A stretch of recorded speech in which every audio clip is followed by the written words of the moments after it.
কোরআন না বুঝে পড়া কোরআনের নির্দেশের সাথে সাংঘর্ষিক।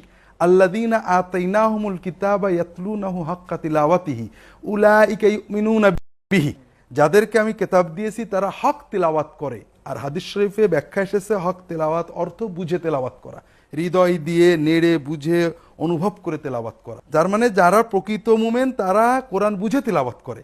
তো কোরআন আল্লাহ দিয়েছেন তো বোঝার জন্য, হৃদয় নাড়ানোর জন্য, হৃদয়কে উজ্জীবিত করার জন্য। নামাজে দাঁড়িয়ে কোরআন শুনছি কিন্তু না বোঝার কারণে এর তাসিরটা হৃদয় আসছে না। নামাজের ভিতরে যে সূরাগুলো পড়ছি অর্থগুলো বললে যে কি আনন্দ, এটা যারা পড়েছেন তারা উপলব্ধি। নামাজে পঠিত ছোট ছোট যে সূরাগুলো আছে এর প্রত্যেকটি শব্দ ভেঙে ভেঙে আরবি ভাষার বুনিয়াদী শিক্ষা এই বইতে দেয়া হয়েছে।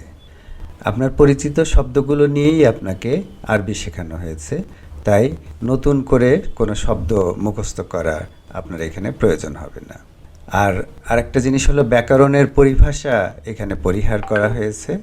শিশু যে সহজ সরল পদ্ধতিতে ভাষা শেখে সেই পদ্ধতি এখানে ব্যবহার করা হয়েছে। এখানে যেসব শব্দার্থ এবং ভাষার নিয়ম আপনি শিখবেন তা সহজে ভুলবেন না, কেননা বারবার সালাতে এই সূরাগুলো তেলাওয়াতের সময় আপনার এই নিয়মগুলো এবং শব্দগুলো মনে পড়বে। প্রতিদিন 1 ঘন্টা করে সময় দিলেই এই বই থেকে 1 মাসে আপনি আরবি ভাষার বুনিয়াদী শিক্ষা পাবেন ইনশাআল্লাহ।